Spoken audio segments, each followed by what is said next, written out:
Hello बच्चों, आपका स्वागत है एक बार फिर से कमलेश सर केमिस्ट्री धमाका में। तो आइए आज एक नए क्लास में कुछ नया सीखते हैं। अणुभार अणुभार संबंधी कुछ हम बहुविकल्पी प्रश्नों को लेकर के आए हैं, जिसमें सभी वर्ग के बच्चों को कक्षा 10वीं, कक्षा 9वीं, कक्षा 11वीं, 12वीं और जो कुछ तैयारी करने वाले बच्चे हैं, उनको कभी-कभी ये समस्या होती है, तो उससे संबंधित हम प्रश्न लेकर के आए हैं। आइए इसको हम कैसे करते हैं समझते हैं। तो पहला प्रश्न है, कैल्शियम कार्बोनेट का अणुभार ज्ञात कीजिए।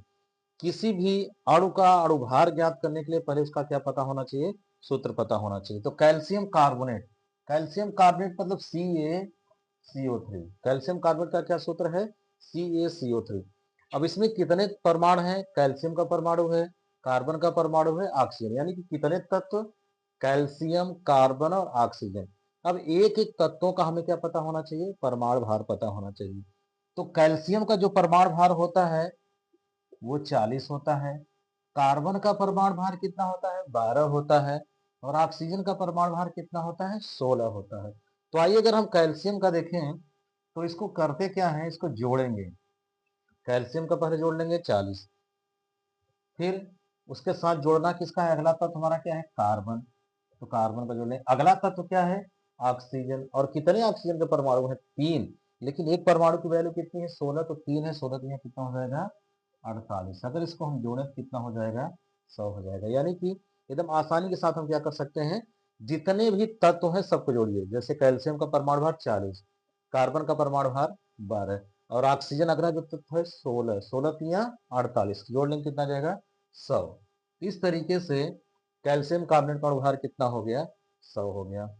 आइए अगला प्रश्न देखते हैं, सल्फ्यूरिक अम्ल का अणुभार ज्ञात कीजिए। जैसा कभी हमने कहा क्या पता होना चाहिए? अणुसूत्र पता होना चाहिए। तो सल्फ्यूरिक अम्ल का अणुसूत्र क्या है? H2SO4। अब हाइड्रोजन का परमाणु भार कितना होता है? 1 होता है। सल्फर का परमाणु भार कितना होता है? सल्फर का परमाणु भार 32 होता है। और ऑक्सीजन का जैसा कभी हमने बताया कितना होता है? 16 होता है। तो आइए यहाँ पर पहला तत्व हमारा क्या है? हाइड्रोजन। तो कितने हाइड्रोजन है? 2 हाइड्रोजन। तो 2 एकम 2। अगला तत्व हमारा क्या है? सल्फर है। इसको क्या करेंगे? 32 कर लेंगे। सल्फर का 32 है जैसा कभी हमने बताया। और ऑक्सीजन का कितना है? 16। तो 4 ऑक्सीजन है, 16 चौका कितना हो जाएगा? 64। अब इसको हम क्या करें? जोड़ लें। तो जोड़ लें कितना हो जाएगा? 98, 98 हो जाएगा। तो सल्फ्यूरिक अम्ल का अणुभार कितना हो जाएगा? 98 हो जाएगा। अगला प्रश्न, ग्लूकोज का अणुभार क्या है?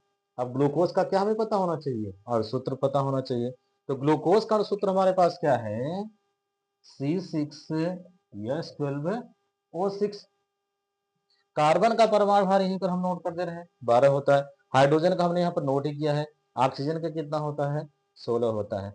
तब आसानी के साथ इसको हम क्या कर सकते हैं? जोड़ सकते हैं। कार्बन का कितना है? 12। और कितने कार्बन है? 6 कार्बन है। तो 12 छंग कितना हो गया? 72 हो गया। हाइड्रोजन का कितना है? 1 है। 12 का गुणा कर दीजिए, 12 का नम कितना हो गया? 12। ऑक्सीजन का कितना है? 16 है। 6 का गुणा कर दीजिए तो 16 छक्का कितना हो गया? 96 हो गया। अगर हम इनको जोड़ें, ऐड करें तो कितना आ जाएगा? 180 आ जाएगा। तो यहाँ पर कितना आ जाएगा? 100 आ जाएगा। यहाँ पर 98 और यहाँ पर अभी हमने बताया कितना? 180 आ जाएगा। तो इस तरीके से ग्लूकोज का अणुभार कितना हो जाएगा? 180। इस तरीके से हम आसानी के साथ अणुभार को क्या कर सकते हैं? हमें सूत्र पता हो तो आसानी के साथ हम परमाणुओं का परमाणु भार ज्ञात हो तो अणुभार हम क्या कर सकते हैं? आसानी के साथ ज्ञात कर सकते हैं। तो ये वीडियो कैसा लगा